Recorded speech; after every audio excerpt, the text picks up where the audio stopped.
Hello, and welcome to episode 9 of Understanding with Jonty. I'm Jonty, in case you haven't realized yet. And today I want to talk about who is an American. We never really have this discussion. They might happen behind closed doors, inside families' homes. But a lot of what we understand of who an American is and isn't is more implied. As an example, years ago, my daughter was in school, elementary school, and she came home and was complaining about these students. And she's like, yeah, these Americans, they do this, they do that, and they treat you this way and they treat you that way. And I was like, what are you talking about? You're American. She's like, oh, no, not. I mean real Americans. I was like, you're a real American. What are you talking about? And she's like, oh, the white kids. The white kids. I'm like, okay. Um, it was interesting. I just found it really interesting that she saw herself as less than. You know, we have never, like, I was born here, my mother's born here, my father's an immigrant, my wife is an immigrant, but I never felt anything other than American. But here she is, feeling less than an American, because of how other people are treating her. And there was no conversation that happened. There's no factual basis for this. It's just a feeling she had because of what other people were telling her, how other people were treating her. Like I said, without any basis. And so I think it's important we have this conversation, especially at this time, in this political climate. What makes us American? What makes us special and unique in the world? Why do immigrants come here? Why was this country even founded? What were the ideas? What were they fighting against? What were they fighting for? What were they trying to build? And have we stayed true to that? Or do we need a revolution like some people are saying? Do we need to go farther to the right, farther to the left? Is that how we solve our problems? Is that how we realize what it is to be a more authentic and true American? So those are the kind of issues I want to talk about today. From my perspective, of course, from the conversations and experiences I've had with people over the years, to maybe spark a conversation, spark some thoughts and discussion about really where we are and who we want to be. I actually started thinking about this a while ago, maybe a few months ago, when I was chatting with my neighbor. And there was these protests happening in LA, and my neighbor was really upset because everyone was waving Mexican flags, and he's like, they claim to be Americans, but then they're waving the Mexican flag. And he's like, if you're really loyal to this country, what are you doing waving a Mexican flag? And as an aside, this is why I really don't like flags. It's not because I'm not proud to be American. It's not because I'm not proud of my ancestry. It's because we are judged by everything that people attach to that flag. We become this personification. And it usually is negative things, to be perfectly honest. When we see a flag, we see all the negativity of those people, right? Especially if it's a flag we don't share. If it's a flag we identify, oh yeah, we love it. So it contributes to this tribalism we're seeing in society. This man also loves putting up the American flag outside his house. And on certain holidays like Veterans Day, you'll see he'll put up the Army flag, the Marine, the Navy, etc. And if you are liberal, or if you're an immigrant, you might pass by him and really have a very negative opinion of him as a result of that. Assume he's a very prejudiced, racist man, intolerant of others. But that's not who this man is. Because despite his flag waving, I did, make it a point to meet him. And he made it a point to meet me. And we get along well. We love just kind of bumping into each other and having a conversation. We'll talk about the country and the problems it's facing, and there's a lot that we share that we can't be encapsulated by the simple waving of a flag. So I do understand where he's coming from. I do understand this question he has. If we are Americans, then what are we doing waving other flags? But as the son of immigrants, son and grandson of immigrants, I also understand the flag waving. Like I said, I'm personally not a fan, but I empathize with those people. Who love those who came before them, who have empathy for those who might still be suffering back home, who might be going through difficult times, who are also a part of them. And as much as America is a part of them, they are a part of these countries, this culture, this society, these societies they come from are also a part of them.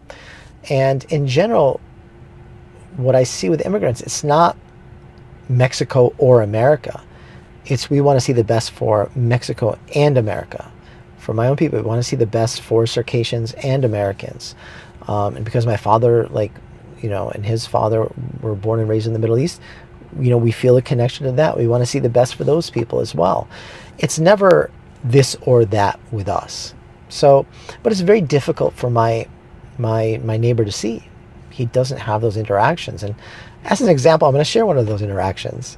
One time I was traveling for business in Dubai and sitting at a table. I think it was lunchtime, and I put my camera down because I like photography, so I was taking pictures of all the architecture and all the really cool things that I encountered there.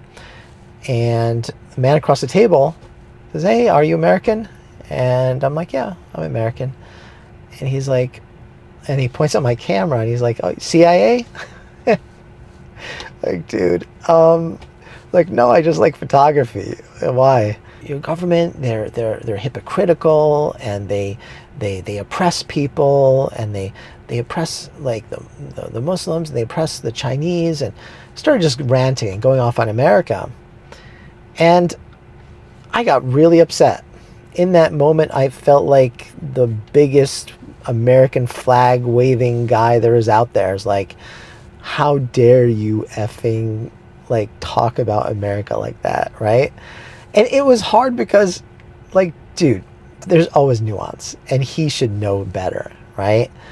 But he's just taking an opportunity to beat up on America. But he wasn't being fair and consistent. He was calling America out for hypocrisy, whereas China was doing the same, actually even worse, to the Uyghur Muslims in Xinjiang, in throughout China, actually. And I let him know. I explained to him it wasn't easy being a Muslim in America following 9/11. There were a lot of ways that America was being hypocritical, wasn't realizing its best self, wasn't staying true to the values and ideals that were stated in the Declaration of Independence, that were stated in the Constitution, that had become an integral part of our culture. But it was still, I would still rather be in America than anywhere else, because America protects the rights of its people, including its religious freedoms. And like I said, don't get me wrong, FBI were sending informants into our mosques. They were arresting people for trivial things that at any other time would have just been completely ignored or dismissed. There were some really awful things happening, but I could still go to the masjid.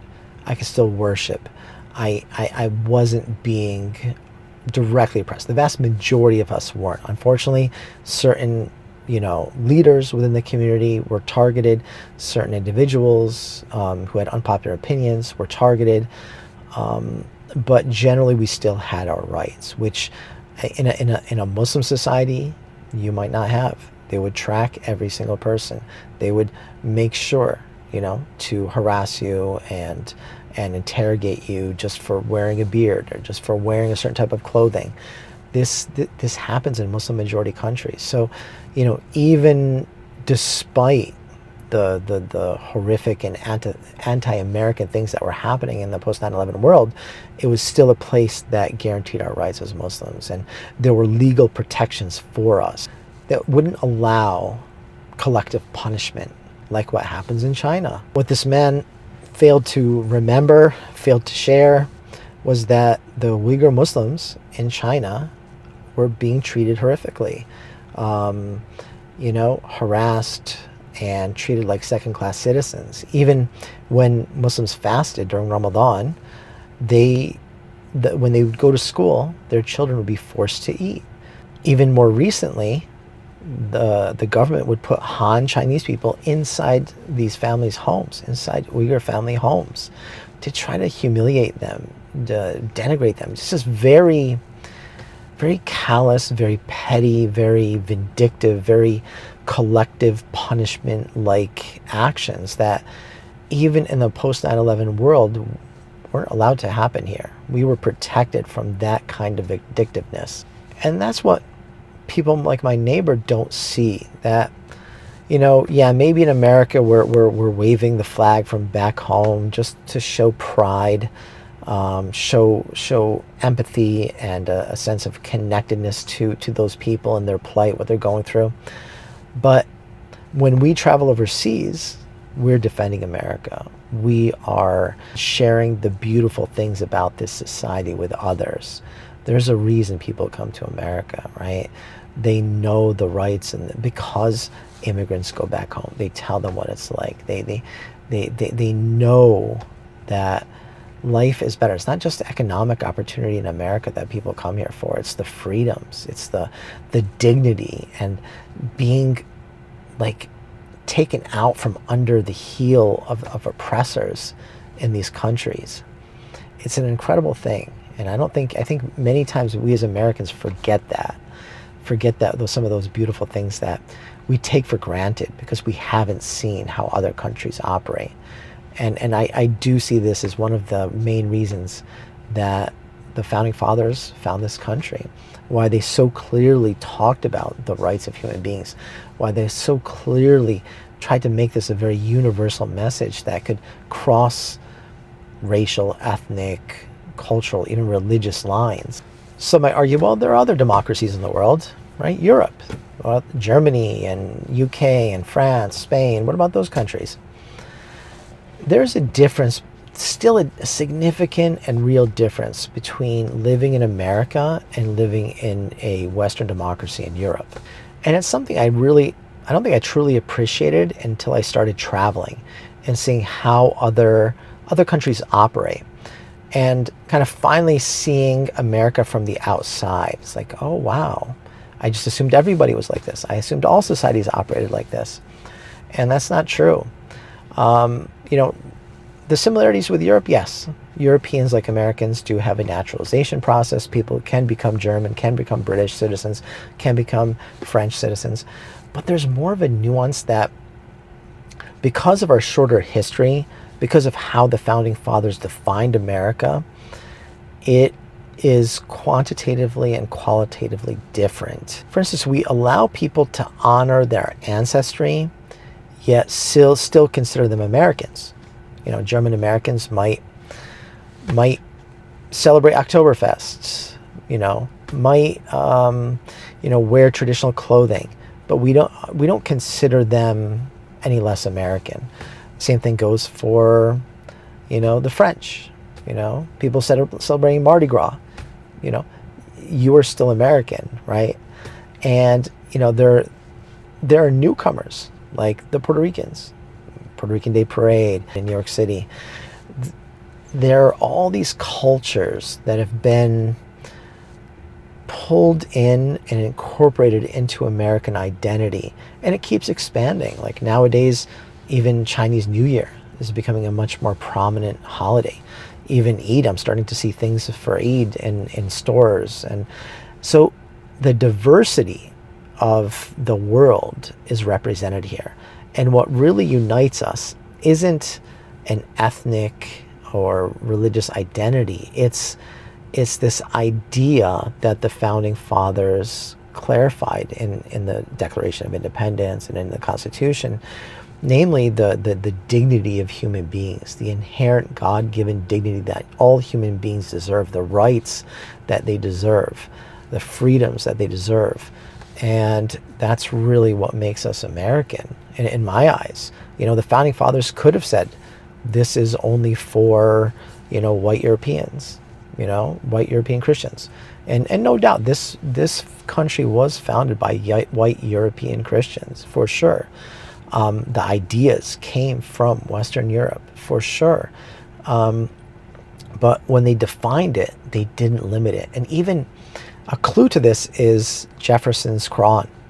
A lot of Muslims love to imagine him being a secret Muslim or something, but from how I see it, this is how he was trying to understand universal rights. Even somebody who comes from a Muslim background should feel at home living in America. The ideas and ideals that they espoused in the founding of this country should appeal to people from multiple faiths, multiple ethnicities and races.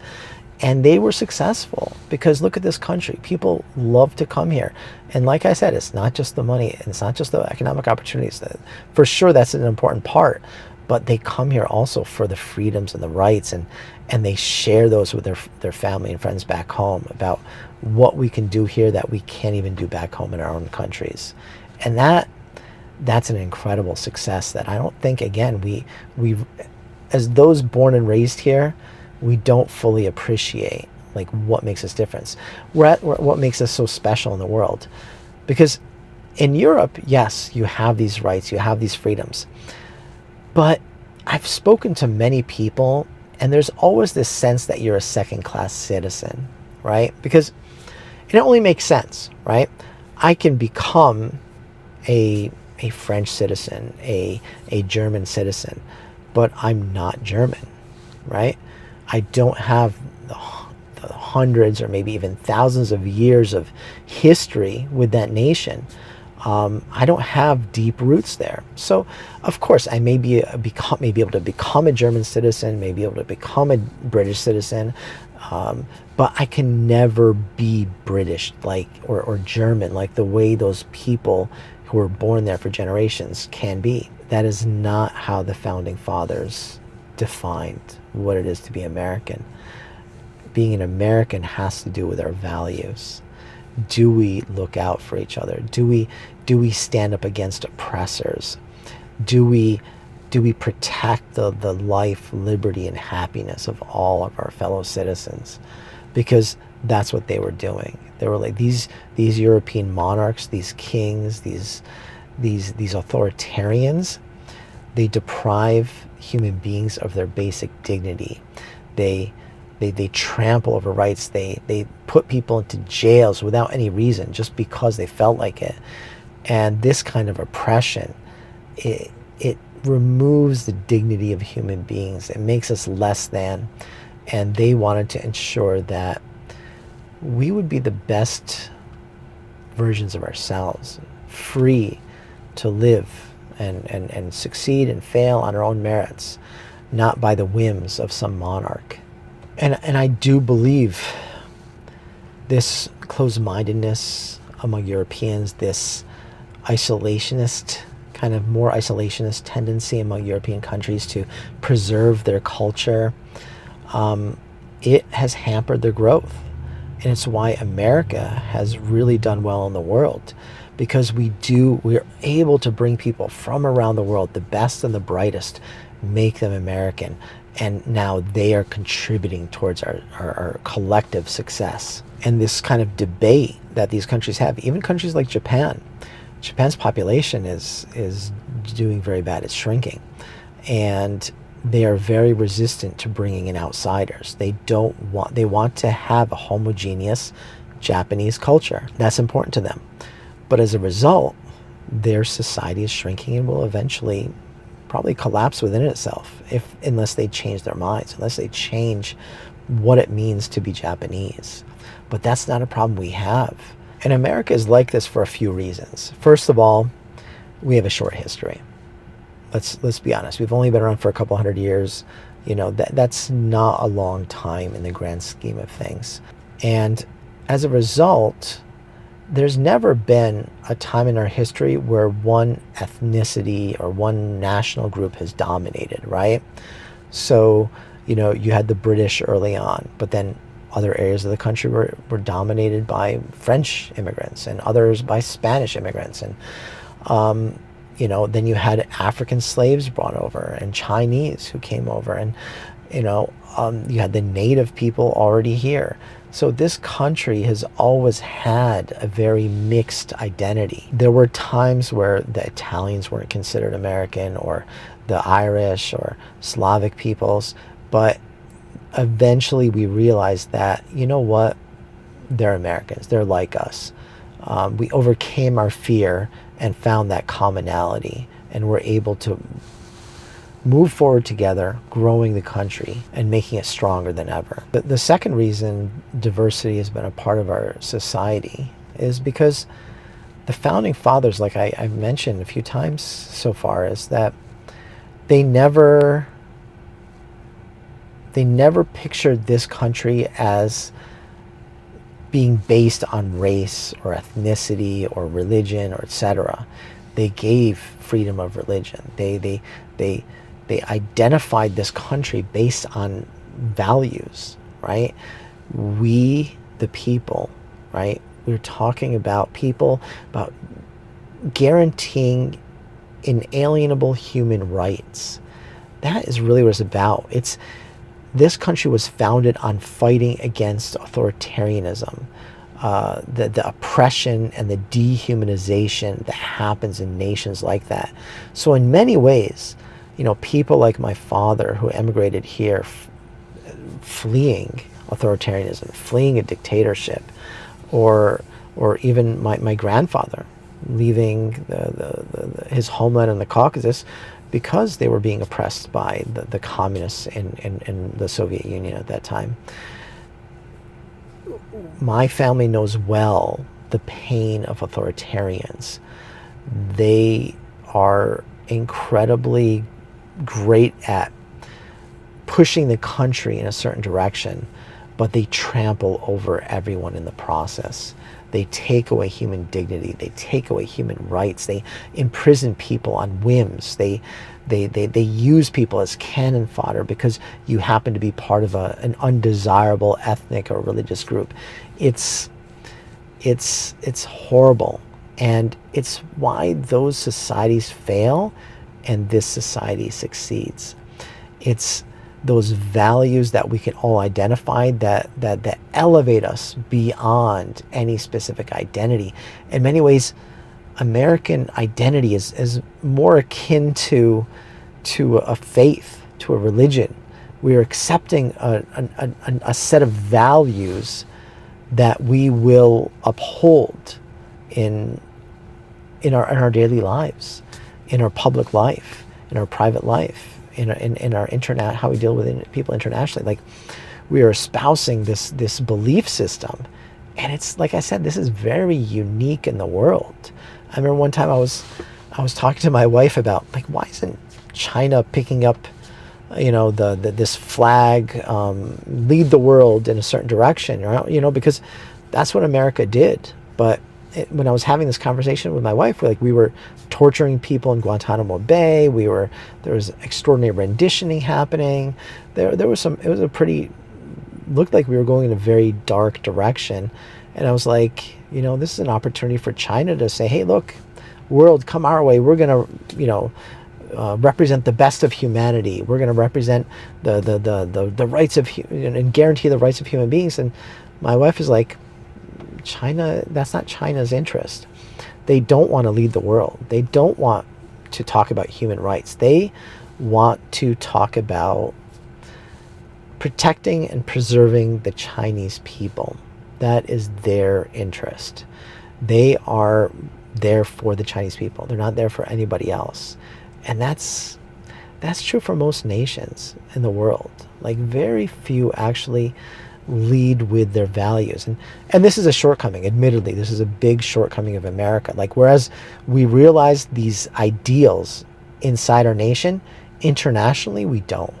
We use them to rationalize our actions, but often, more often than not, we're using might makes right in our international policies, in our international actions.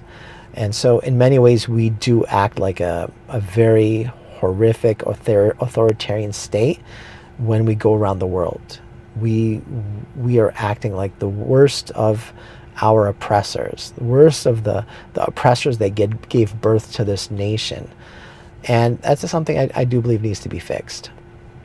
But the fact that we have these values, the fact that we can all come together from around the world and champion these ideals, that's a powerful thing. That's a very powerful thing. I think we don't really talk about enough. People may come to the US for the economic opportunities, but they can only make it home because of how this country was set up, because of the values, because you can be an American if you believe what we believe. It's not about looking how we look. It's not following the religion that we want you to follow or not follow. You can have your own faith. You can have your own identity. You can have your... But you know what? We come together and we champion the rights and dignity of human beings. We fight against oppressors. We want to make everybody's lives better. And it's benefited us. Like, I read an article, and an economist was saying that the U.S. weathered, despite all of our problems, despite, like, we're not happy with how the pandemic went, what happened to the economy, etc. But believe it or not, we weathered the pandemic and the post-pandemic period better than most other nations. And the reason is, according to this economist, is because we had a steady inflow of immigrants, people who would contribute to the economy, grow the economy. So the irony is, like, a lot of times we feel that these immigrants, they're taking away opportunities. It's a zero-sum game. If they get something, we lose something. But it isn't like that. We're all lifting each other up. And again, this is a very rare thing in the world. And if you ever travel, you'll see it. It's more often than not, people in other countries do see it as a zero-sum game. They do fight, and they do, like, it's like crabs in a barrel, right? Pulling each other back down in. And it is an incredible blessing that I don't think we fully understand. And all this negativity, both parties shoot at us, kind of dividing us and creating enemies within our own nation. It doesn't help. Like, we talk about America being great. Why is it great? We need to have that conversation. We need to realize that it is this acceptance of people from around the world. The richest of the rich, the poorest of the poor, the educated, the uneducated, all of us have come together to make this society great by espousing, by believing in these values that were expressed just a few hundred years ago. That's an incredible thing. That's a powerful thing. That is what unites us. And it's much more powerful than any cultural, religious, ethnic, racial identity. It is a very powerful force. And as a result, it's made us very powerful. I'm sure there are people out there who aren't convinced, who still see diversity not as a strength for this nation that has really always helped us rise and weather difficult times, but they see it as a liability. They see it as us having an enemy within that weakens us. So if that's how you think, that's what you believe, I actually have a solution for you. I have something that will chip at, maybe even destroy diversity. And I've seen it in multiple different scenarios and multiple different places, and I know it works. But before I share that, I need to give some background. To understand how and why this will work, we need to take a look at our own society and how it's evolved and how different groups have been perceived in different ways. So, of course, those with British background, people from the UK, that they're naturally considered a part of this country. Germans also came pretty early. Like I said, you had French in different areas of the country, Spanish in other areas of the country. And all of these societies have contributed to our culture today, you know. Things like Oktoberfest and Christmas coming from Germany. Things like Mardi Gras coming from the French. The British and giving us the theater, giving us the common law, giving us all these things they brought from the UK, contributing to the greater sense of what it is to be American. But there are still people from certain countries that they're American, but they're somehow more distinct. And you get this feeling like, oh, Irish. Being Irish, being Italian, they're somehow set apart in our history, in our films, in our books, in our literature, and in so many aspects of our culture. You're still, oh yeah, I'm Italian American, and they could be here. Like my German grandmother came here after World War II, right? But she was still, it's easier for her to integrate than it is for like third, fourth, fifth generation Italian Americans, right? There's still this idea that they're distinct. And my theory is that this comes from how they were perceived when they first came to this country. Not just perceived, but received. So because the Irish, because the Italians were Catholic, they were seen as other. They were seen as not having total loyalty to America, similar to what my neighbor was saying. You know, there were accusations. You have loyalty to the Pope. You know, an American president who's Catholic, that was a big criticism for, you know, JFK. You know, how do we know you're going to represent us and not just listen to the Pope? So situations like, you know, people getting to know people, individual people, actors, politicians like JFK have broken down some of those barriers and made the Irish and made the Italians much more American than they were when they first came here. But it's still present in our culture. There's still this idea that they are more distinct than, let's say, somebody who has a British background or somebody who has a French background. And the irony is, this is a self-fulfilling prophecy. Because they were seen as other, they felt like other and were treated like other and made to be other. And so we come to this key. I was talking about this way that we can destroy diversity in this country and force people to integrate into our society and become one with us. It's just one word. It's acceptance. It really is acceptance. If the Italians, if the Irish were accepted when they first came to this country, they would have fully integrated. Yeah, they go to the Catholic Church as opposed to a Protestant church, but they're just as American as everybody else, right? Just as American as the Germans, just as American as the British, just as American as, you know, any other group that came to this country looking for a better life. That's what they were preoccupied with, you know, taking care of their family, you know, taking care of their you know, the next generation. And I see this even in the Middle East. Like after the fall of the Ottoman Empire, these Middle Eastern countries were desperate to find a new way. We're like scrambling, like we were defeated, we were occupied, we were colonized. How do we get ourselves up after this? How do we dust ourselves off and move forward? These people noticed that these European countries followed a secular, you know, form of government.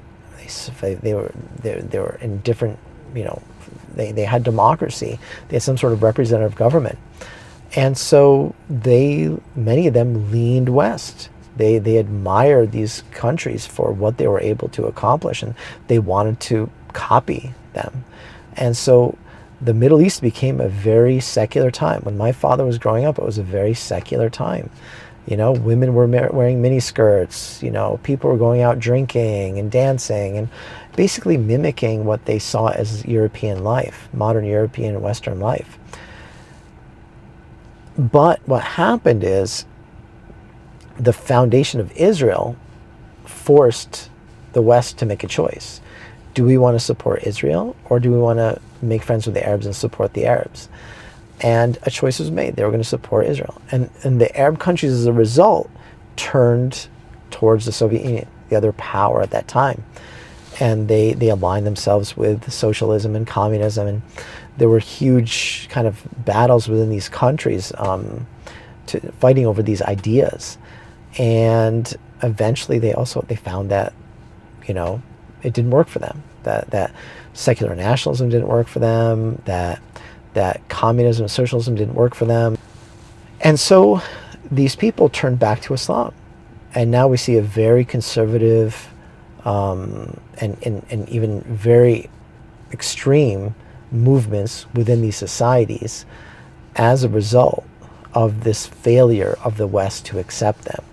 You know, even authors like Karen Armstrong have pointed this out. It's like, look, if the West had just embraced the Middle East, they would be secular democratic allies of America, of Europe. But it was this rejection of them that caused them to distance themselves.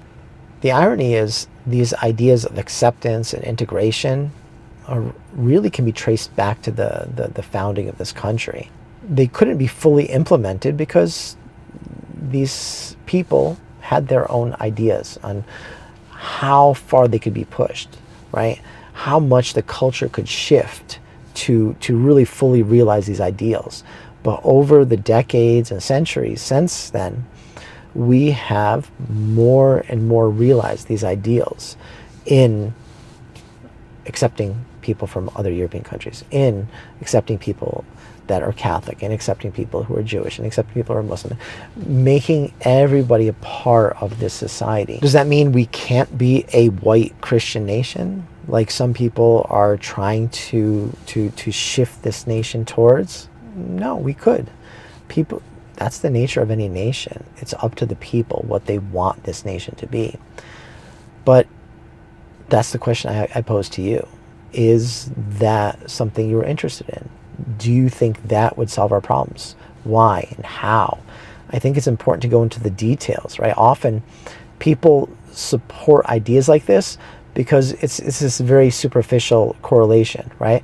Oh, back when the country was more white, when it was more Christian, we were more successful. Okay, but was it because you were white and Christian that it was successful, or is it something else? And that's where politicians will always try to oversimplify things. The media these days will also do the same.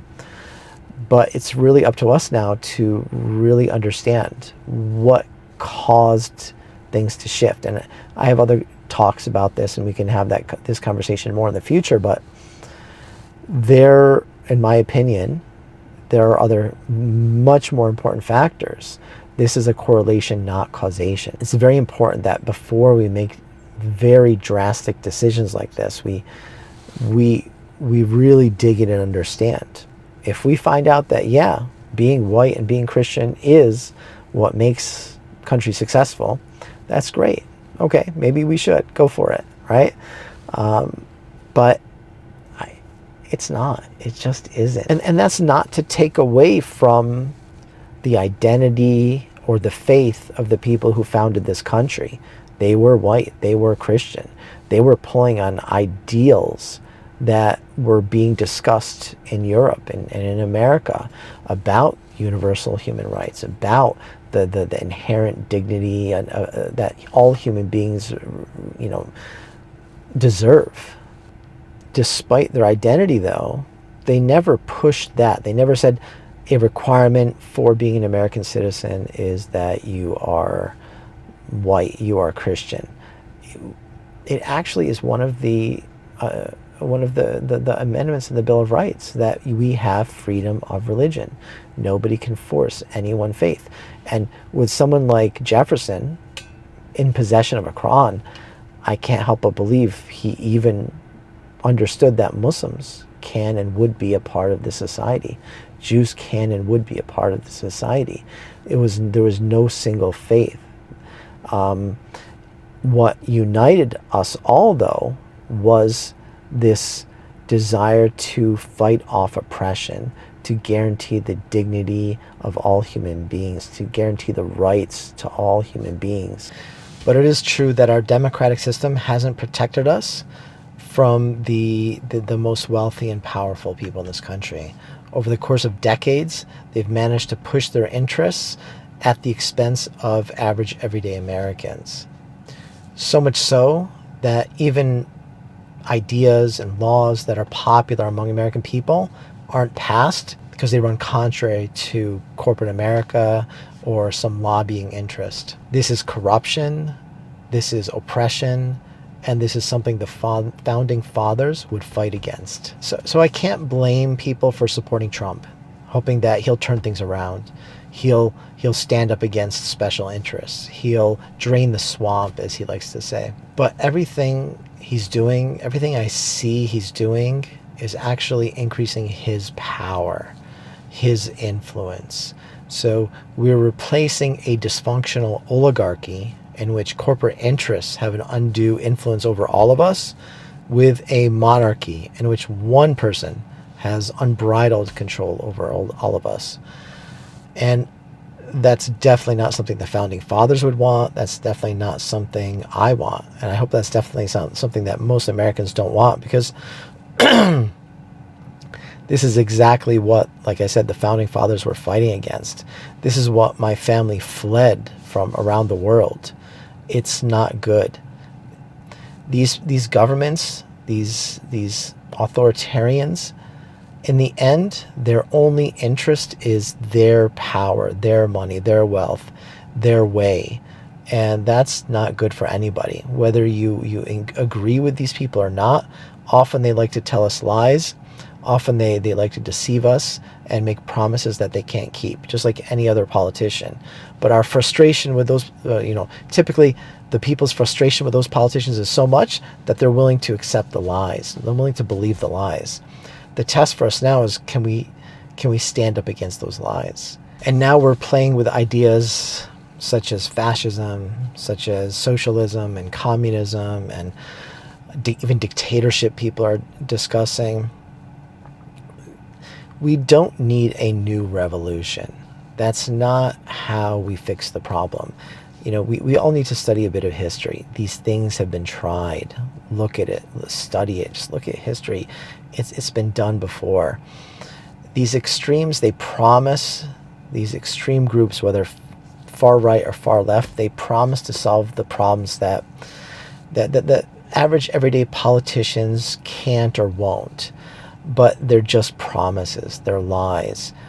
And what we need to get better at is seeing through their lies. I don't believe we need a new revolution. We just need to revitalize the American Revolution that already took place, that promised us human dignity, that promised to look out for the interests of the people, average everyday people, against the most powerful, against the most wealthy. That's what we need. I mentioned earlier that I see America and the American ideals that this country is built on. It's kind of a faith.